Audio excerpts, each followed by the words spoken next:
We're now going to start looking at how we can structure our essay for IELTS Writing Task 2. So we're going to take a look at the 4-step structure, which will help you paragraph your essay. And we're also going to look at the master structure, which shows you how to create your response for each question type. So why should we use a 4-step structure? Well, the initial response from the examiner will be, wow, this essay looks great. This student has obviously studied strategies to create an IELTS essay. So first impressions are very important. The examiner will immediately see you have paragraphed using a proven method. It really starts off the reading of your essay on a really good first impression. So using the 4-step structure allows you easily and simply to organize ideas into logical sections, which really goes back to the band descriptors. So you're assessed partly on organizing your writing into logical sections and paragraphs. And the 4-step structure will really help you to do this in an easy way. And here is the 4-step structure. And you can use this in every piece of your task 2 essays. So we have an introduction, supporting paragraph 1, supporting paragraph 2, and a conclusion. So you'll have 4 paragraphs with a line left in between each paragraph. The introduction paraphrases the question. So you'll rewrite the question in your own words using synonyms. So the introduction paraphrases the question and very simply tells the examiner what you're going to write in supporting paragraph 1 and 2. It's really quite a simple short paragraph made of 3 sentences, and I'll show you how to write that shortly. Supporting paragraph 1 and 2 is where all your main ideas and details, examples, that's where all that is put. And you can start thinking about this in your plan. And in the conclusion, very short paragraph 1 or 2 sentences summarizing the main points of the essay and giving the opinion if the question asks you to do so. An important part is that the supporting paragraphs make up the majority of the word count for the task 2 essay. And I've said round about maybe 80% of the writing will come from supporting paragraph 1 and 2, maybe 70 to 80%. So supporting paragraph 1 and 2 is really the bulk of your writing. Let's move on to taking a look at how we can write these paragraphs in the 4-step structure for each question type, starting with an agree or disagree question. And remember, you must include your opinion for this, and the opinion always goes in the conclusion.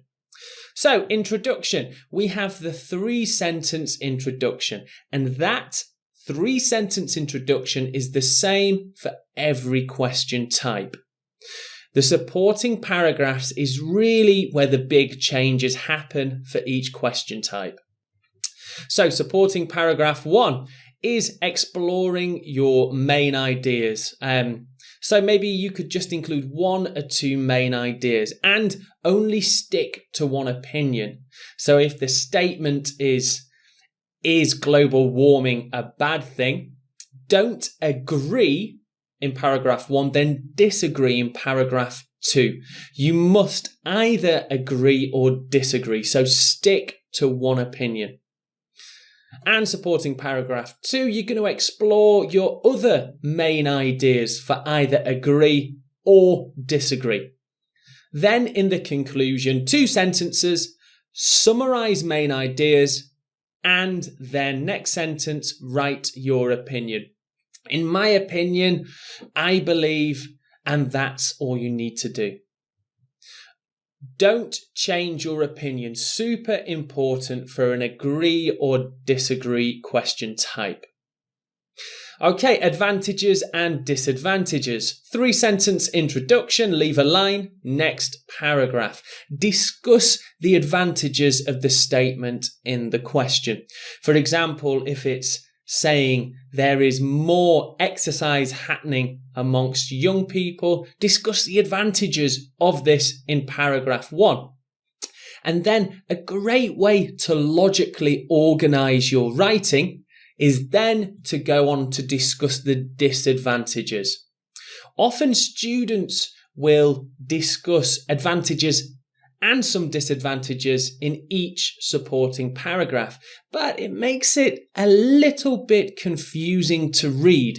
So, even better, logically ordering our writing. Paragraph 1, advantages. Paragraph 2, disadvantages. And then conclusion. Summarise main ideas. And if you are asked, include your opinion. And for a discussion, 3-sentence introduction. Discuss the first opinion of the statement in the question. So the question may be something like, many people now believe social media is making people feel lonely. Others disagree. So discuss the first opinion. People feel social media is making people feel lonely.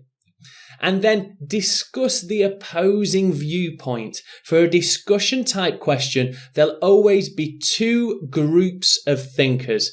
Those who feel one thing and those who disagree with these people.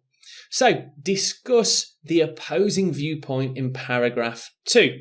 And then conclusion and opinion if asked.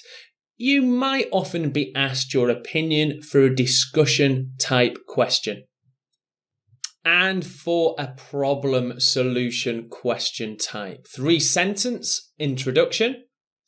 Explore the first problem and give a solution for this. An example might be, again, the environment or too much mining of coal, say, just as a quick example off the top of my head. Explore the problem of this. Well, pollution. And a possible solution, let's move to a more environmentally friendly type of energy, just as an example. So first problem and give a possible fix for this problem. Next paragraph, give the second problem of the statement in the question, whatever it may be, and give another solution for it, a possible solution.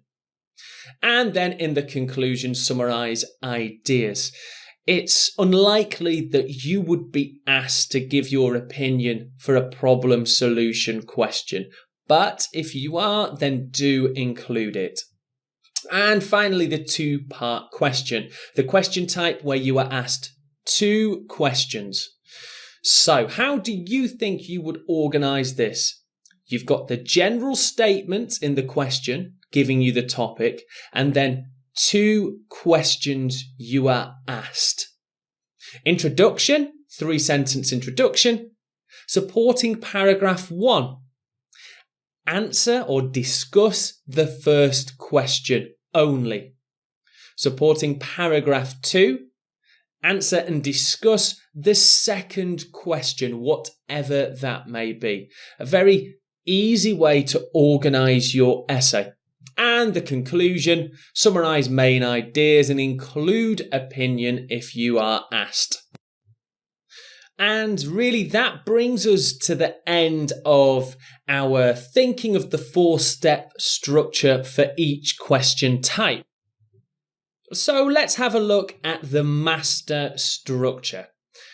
I think this table is quite important and can be a really big use to you. So I strongly suggest writing this down, as it tells you exactly what to write in each paragraph for each question type.